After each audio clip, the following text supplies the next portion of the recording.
This is an interview being conducted at the Fairhope Library in Fairhope, Alabama on March 22nd, 2011. The interview is with Commander Robert Gardiner Nester. And Mr. Nester, what were you doing before you entered the service? I was a student at Auburn, and I was taking aeronautical engineering, and I graduated in '41 with an aeronautical option in the mechanical engineering. But at that time, when I graduated in '41, I was commissioned a second lieutenant in the 525th Engineer Battalion. Shortly thereafter, I resigned to join the Navy, and I did, and I was sent to Pensacola for flight training. But at Auburn, I'd already won my pilot license on a government program. And so when I went to Pensacola, I guess you'd say I was learning to fly the Navy way, which was about the same as the other way, too. So anyway, I resigned my second lieutenant commission and went to Pensacola. Okay. What made you want to enlist? My father was an Army officer with the Corps of Engineers, and after UMS and everything else, it was just seemed like automatic. I had an uncle that had a Distinguished Service Cross awarded by General Pershing in World War I, so there was a lot, and my grandfather was always in a uniform of some kind, so it was automatic that I went in the service. Wow. I know a lot of people volunteered for patriotic sentiments, but not for me. Yes, sir. It was automatic. Any brothers or sisters? One brother, he's no longer with us, but he went to UMS also, but he stayed in UMS. I went out and graduated from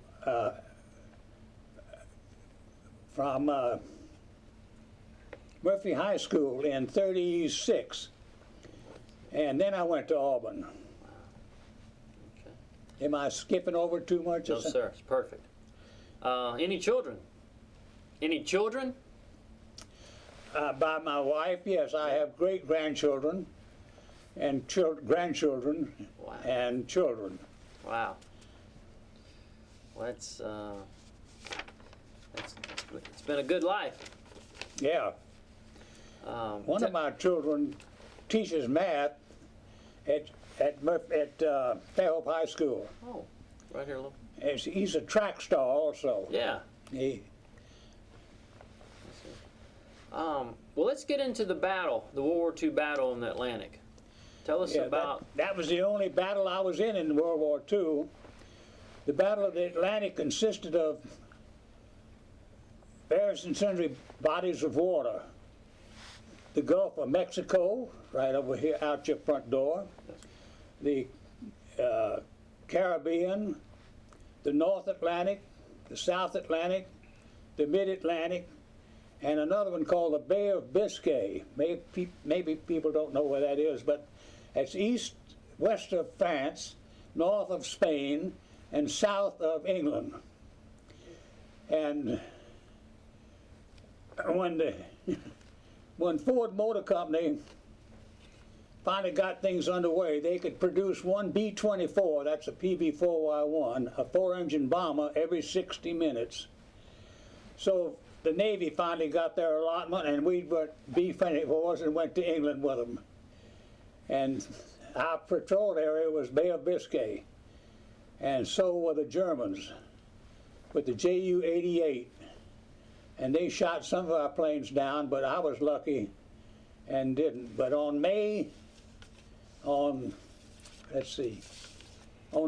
the 11th of 1943, I was jumped by 8 Ju-88s in the Bay of Biscay, and it wasn't any question about what I was going to do. I wasn't out there to fight Ju-88s. I was out there to hunt submarines.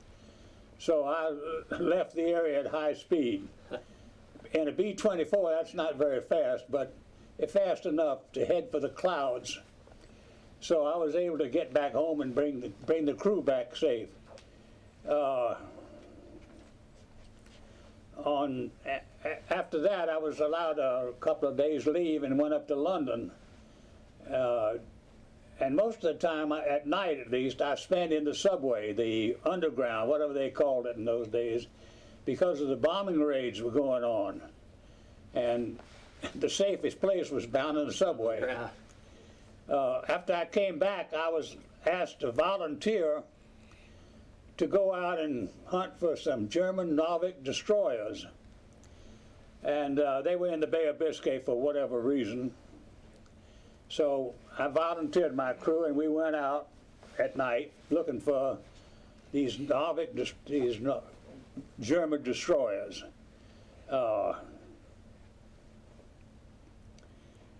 We had good radar, and we found a target, and I circled it once to take a look, and they were line of stern, but there were two of them. And that's what my briefing told me there were. There were two Norvik-class destroyers out there. They also said there were two British cruisers out there, but they were supposed to leave the area at high speed due west to get out of the area. They didn't. So I made a run on what I thought were Norvik-class destroyers, and I had a bomb load of 10 250-pound semi-armor piercing bombs, and I dropped them. Fortunately, I missed. Not very far. When I went down to England, down to Plymouth, to get to get accused of this by the British, they said it looked like a fiery snake creeping along the water. 10 bombs, right on. So that was the end of that. I came on back and landed after 19, let's see, 9, 10, 9, 9, 10, 11. That was a 12-hour mission by the time I got back, so I was low on fuel too.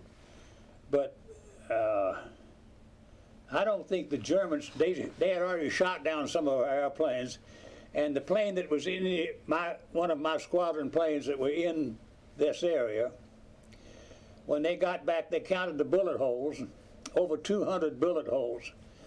They got jumped by these Ju-88s, but evidently I was a little bit late getting there, or a little earlier getting there, so I didn't have to put up with any firefights at night in the air.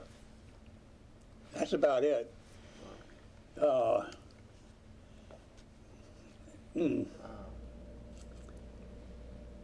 after that, I was ordered back to the States, and I got on a train, and my crew too, and we went to Scotland to get on one of the Queens to come back to the States.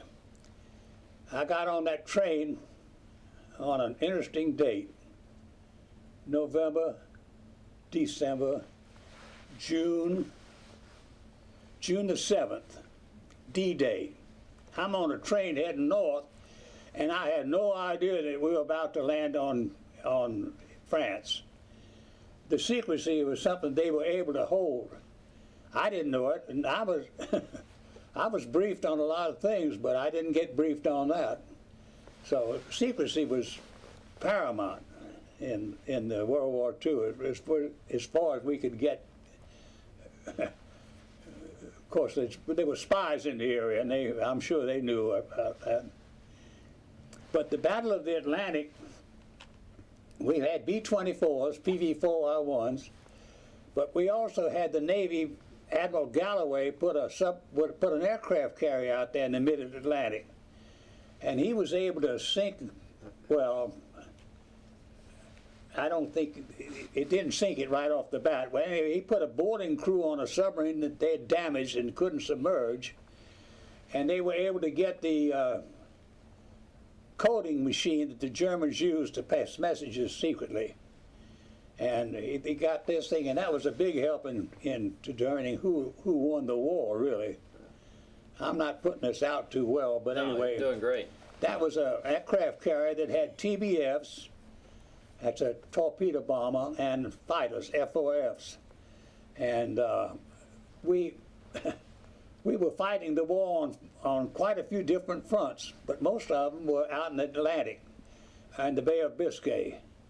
But yes, I was in PP-31 in the Caribbean, and we were looking for subs. And at night, our radar wasn't all that good, but we would search in front of a convoy, and to come back, we didn't have to use the radar or anything. We could home on the fires. They would torpedo the tankers, they would catch on fire, and we just go back. We didn't sink any submarines in the Caribbean, but there were a lot of action in the Caribbean.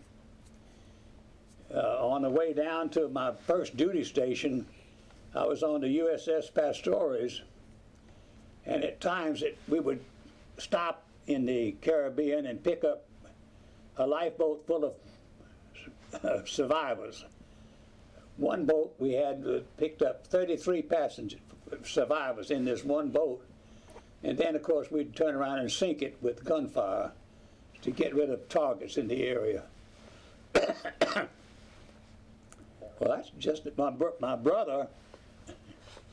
We were in the same squadron for a while, but they broke that up. They didn't allow brothers to be in the same unit, and he was in Greenland in PB Wise, and we were in the same squadron for a short while, but they broke us up. And so he spent his time in North Atlantic and out of Greenland, and they were busy. Yeah. That was the North Atlantic route to Russia, that we were shipping supplies and everything else.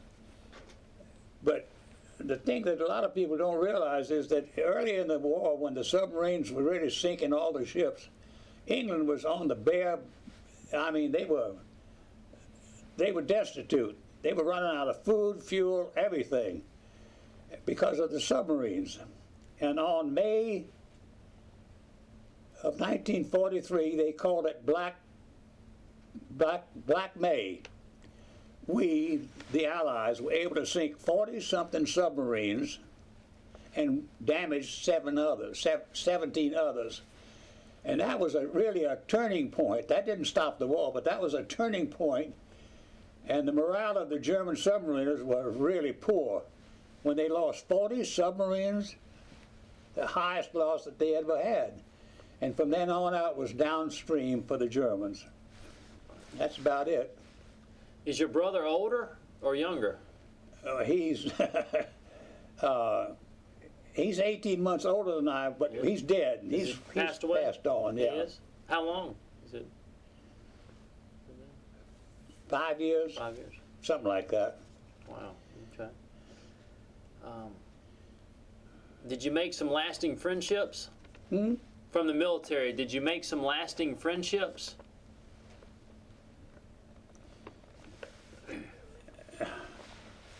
They weren't lasting because they were all gone. Yeah. I'm 91 years old, almost 92. Wow. And so those people didn't last too long. Yeah. The last waist gunner I had died about 4 or 5 years ago. We communicated quite often. Yeah. And all the rest of them are long gone. Well, most of them are long gone. But to answer your question, I had more friends from Korea and Vietnam than I did from World War II, because they're all dead. We didn't keep together too often. How was Korea? That's not World War II. Yeah. Korea, the Navy, after World War II, the Navy sent me to postgraduate school at Annapolis, and when I got my degree from them, I went to University of Minnesota. Navy provided that. And I didn't know it at the time, but Minnesota's a cold country, cold state. And I should have guessed, but I was going to end up in Korea. Korea is cold, and I mean really cold, like 40 below. Well, the Chosin Reservoir was one example of that. And so I was in Korea as a night fighter and a night attack.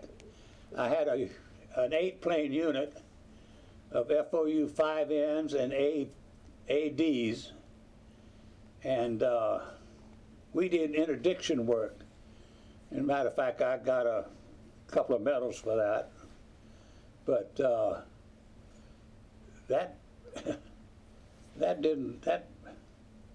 we almost got thrown out of Korea on the Busan perimeter. But we got there and the Army was pulled the people out of Japan that were cruising on nothing over there, enjoying life, and sent them to Korea. And the losses were pretty high at the start, but 2 aircraft carriers in the area, and we were shooting up and dropping bombs and all that sort of thing. So we didn't get thrown out of there, but it came real close. And then MacArthur decided to make a landing up around Seoul, Korea, and that changed things around a bit.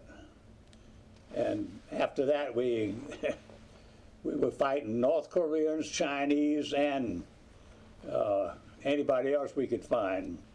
It was interesting you didn't know who you were shooting at. Some of them were Chinese, some of them were North Koreans, and some of them were people that weren't sure who they were. That's kind of mixed up too. What year did you return home? From which one? Both of them, or World War II.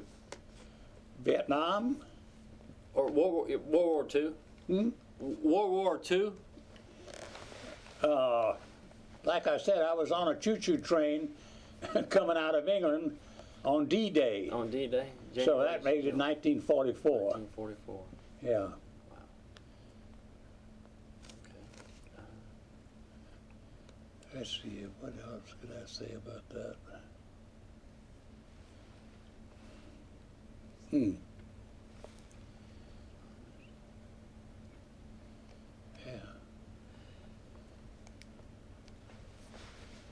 After the military, what did you do? Well, when I was on duty in the Philippines, I ordered a sailboat from Choi Lee in Hong Kong. And when it was ready, I got a crew together and we went over there and sailed it out of Hong Kong into the Philippines. So that was, about that time is when I retired. And so I... What year? 1968. Wow. my memory bank. Yeah. So we sailed it here down to Dry Tortugas, which is off of Key West, Okay. and quite a bit of sailing, and then... How long? How long was the trip? How long was the trip? From Hong Kong in? Yes. To the Philippines, it was 6 days. 6 days. Yeah. And kind of interesting, too. But I was able to... I had a friend that had a carrier, and he was in my room one night drinking martinis, and I conned him into taking my sailboat back to the States when he left. And he did. He hoisted it on board and took it down to San Diego and put it off on the beach. And I had a friend that had a connection with a yacht club there, and they were able to get the railroad to load the boat on a flat car, and they sent to state docks in Mobile. And I don't know what year it was, but anyway, they finally called me up and said, come and get it. So I went over there and we sailed it back to Fly Creek. And our property on Fly Creek goes from Mobile Bay back to the creek. So I had a built-in spot to harbor the boat. Yeah. And I'm one of the prime members of the Fairhope Yacht Club too, by the way. way back when. And that's about it. Which war? I don't know which war. I get them mixed up every now and then. You did great. How have you spent your time in the last 40 years since you've been retired? Well, I got married, and that took quite a bit of time. And oh yeah, well, before I married her, I'd started building a house on Seacliff, which is north of the Fly Creek. And when I retired, I came over and put the wood to it. The building inspector in Fairhope told me to quit buying building licenses until I was going to put the wood to it, because I'd done the concrete work, the building block work, and all that. So finally, I got a building permit, and had the lumber hauled in, and so we put the wood to it. And it took a total of 22 years from when I started building that house to it was completed. And it never really was completed because we made quite a few changes in it. I built a house, but my wife made it a home. I mean, she put a home party in it. Yeah. And otherwise it wouldn't have been anything. How long have you lived there? Well, in the summertime, I was at the old house, which Grandpa built in 1904. Yeah. So I've been there most of my life, really.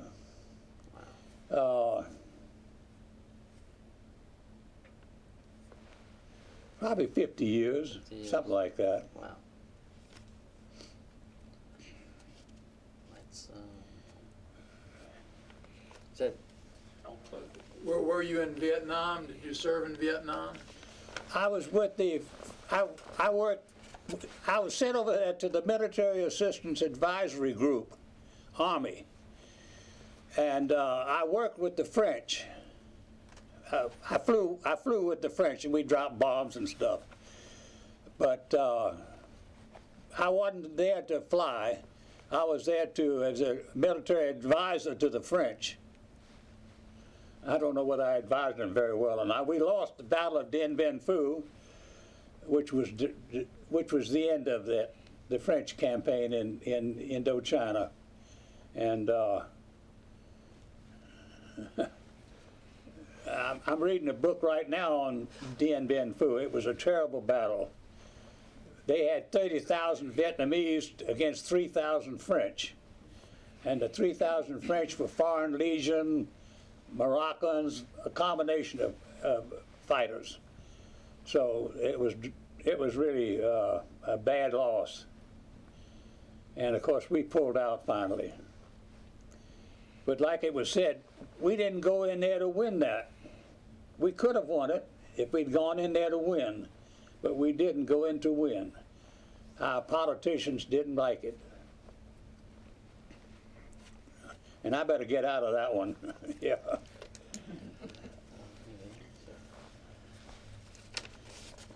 Any other? that concludes the interview. Oh. And I would like to, go ahead. And one interesting thing I was going to say about the Gulf of Mexico, they were sinking ships right off the Mobile Bay, right off the Mississippi mouth too, and Pensacola had PBYs to train people with, but they were still functional. And one time they were started to load up depth charges on one of the PBYs to go out and get after a submarine, and something happened where the depth charge fell off the bomb rack into the water right at the launching ramp. And the depth charges were normally set for 50 feet. The depth of the water there was 25 feet. They cordoned off the area, got everybody out of there because that might have gone off, the depth charge. And so actually Pensacola was involved in that Battle of the Atlantic, along with the rest of the people that were supposed to be doing that. But they they cleared the area and finally recovered that depth charge without any loss of life. But that was just a side thing. Well, that will conclude the interview, Thank you. and you're welcome. And I would like to say, I'm sorry I'm not more articulate, No. if that's the word. you did a great job. And Commander Robert Gardiner Nester, I'd like to say thank you very much Thank you for doing it. for serving the country as you have and Yeah, being, right. being a great individual. Well, I've been retired now for 40 years. 40 plus for 40 years. I don't think Uncle Sam thought I would live that long, but anyway. Well, you deserve everything you get. Yeah, I've enjoyed every bit of it. You Yes, served the indeed. country well, and it's an honor to sit here today before you. Well, thank you. Yep.